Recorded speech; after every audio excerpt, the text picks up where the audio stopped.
Nabuntis ng fiancé ko ang ex niya.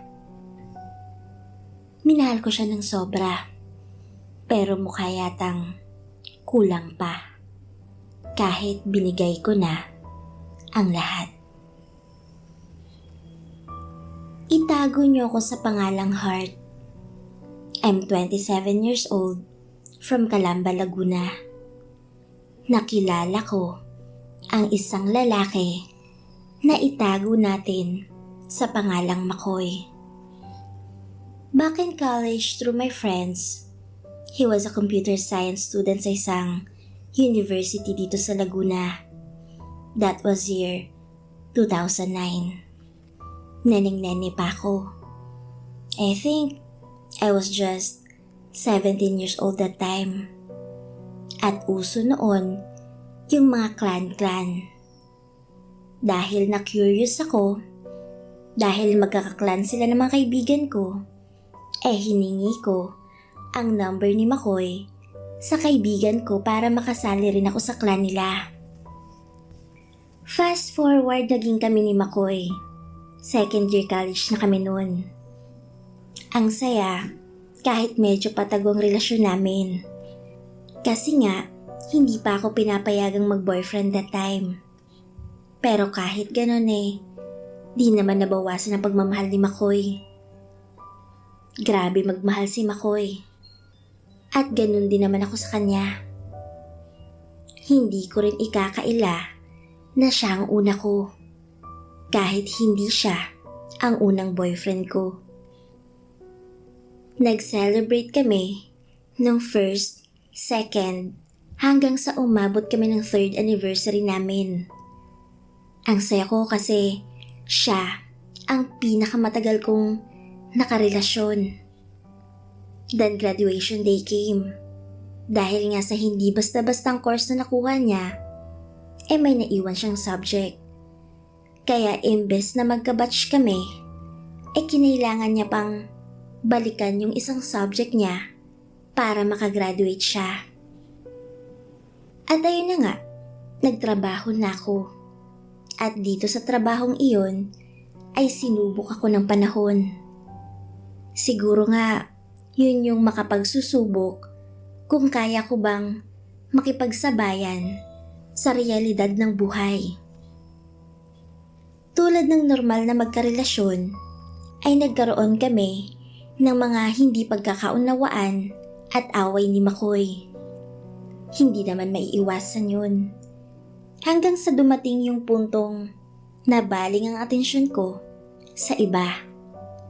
Siguro nga dahil na rin sa madalas naming pagtatalo at aminado akong mali ako kasi nagpatalo ako agad. Hanggang sa naghiwalay na kami ni McCoy at nagkaroon na ng kanya-kanyang relasyon. Fast forward, few months after, nakilala ko naman sa company ang isang lalaking itago na lang natin sa pangalang Jess. Mabait siya. Hindi naman dahil sa singkit siya, kundi dahil mabait siya, kaya ako siya nagustuhan. Umabot din kami ng 3 taon. Hanggang sa isang araw ay nalaman ko na lang na niloloko niya ako. Siguro nga, bawi sa akin yun ang pagkakataon. Ipinagpalit ako ni Jess sa katrabaho namin. Kilalang kilala ko pa yung babae. Sa totoo lang, hindi ko nga alam na ang dahilan ng paghihiwalay namin ay dahil sa third party. Kasi kung tutuusin, mabait talaga si Jessie. Siguro nga dahil sa mga iba't ibang changes sa company, nakahanap siya ng iba. Sulubmok na naman ako. As in, ang hirap bumangon. Kasi kulang na lang, ikasal kami. Legal na legal kami sa pamilya niya. Close ko na yung buong angkan niya. Yung tipong kahit wala siya, nakakapunta ako sa kanila. Hanggang sa ayun, paunti-unti, tinatanggap ko naman na talo na ako.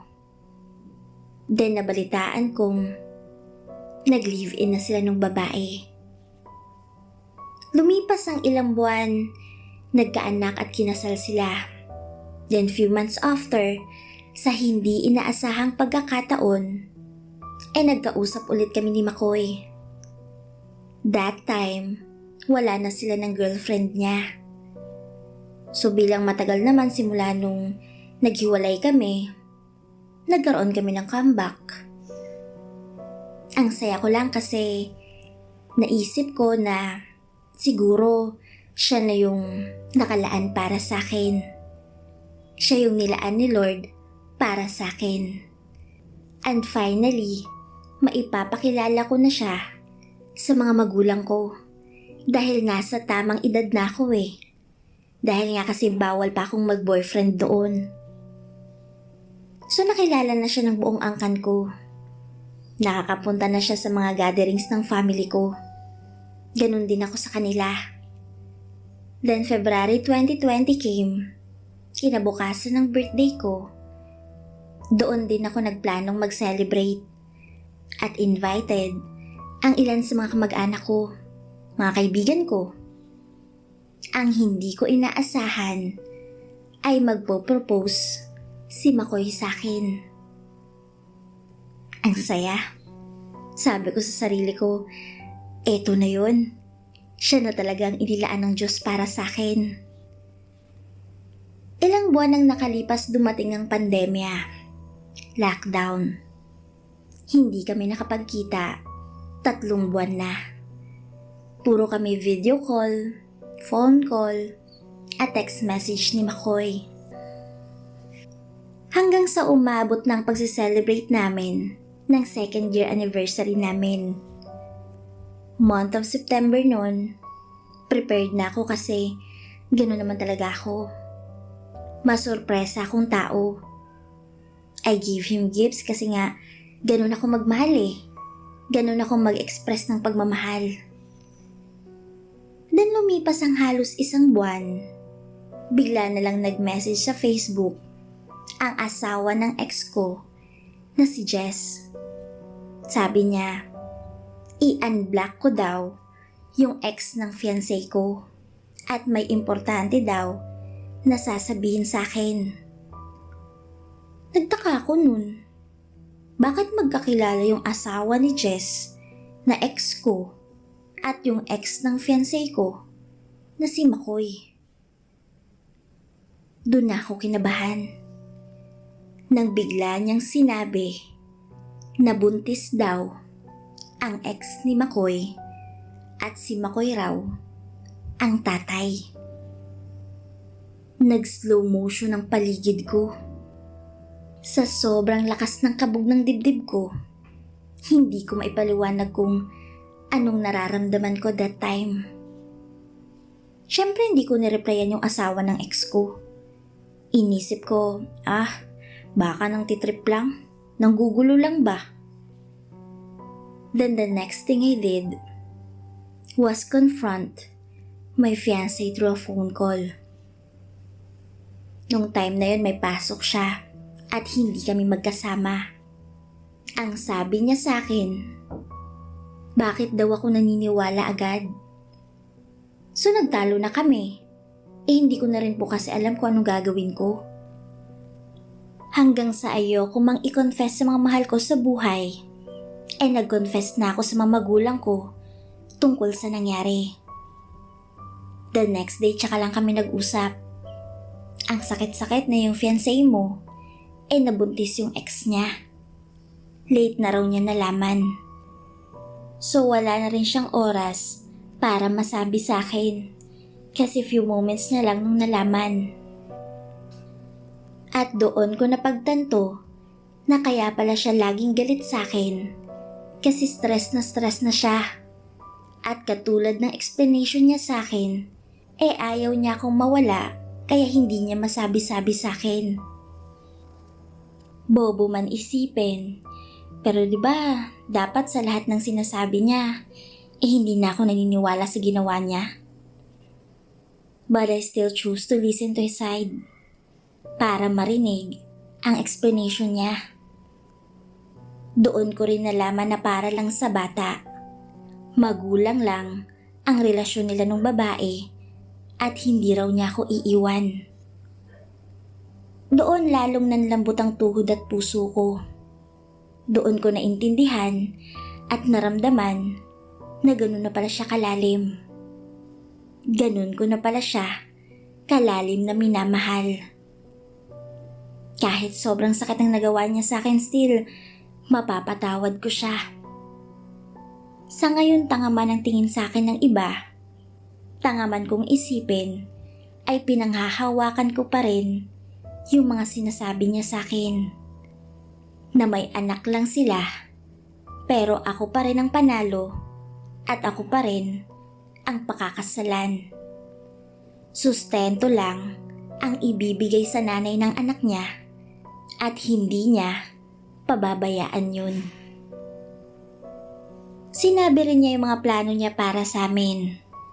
Plano niya pa noon na mangibang bansa siya, tulad ng napag-usapan namin bago pang pandemya.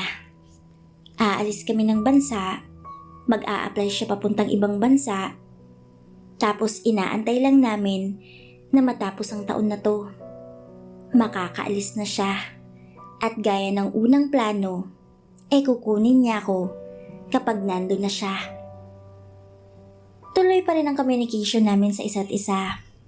Yun nga lang, lagi akong malungkot kasi naaalala ko pa rin ang mga nangyari. Sobrang napaisip ako kung tanga talaga ako, o matured ako, o natanggap ko lang yung nagawa ng fiancé ko sa akin. Naisip ko na normal na tao nga, nagkakamali eh. Mga relihiyosong tao nga, nagkakamali. Bakit hindi ko siya patawarin? At kung sincere naman talaga siya sa paghingi ng sorry niya. Doon mo talaga malalaman kung gaano mo kamahal ang isang tao. Kung susuko ka ba sa nagawa niyang mali sa'yo o mas tatatag pa kayo sa pagsubok na dumaan sa buhay niyo.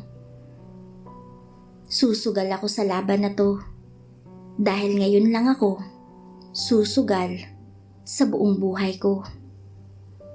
Muli, ako si Heart at ito ang aking kwento.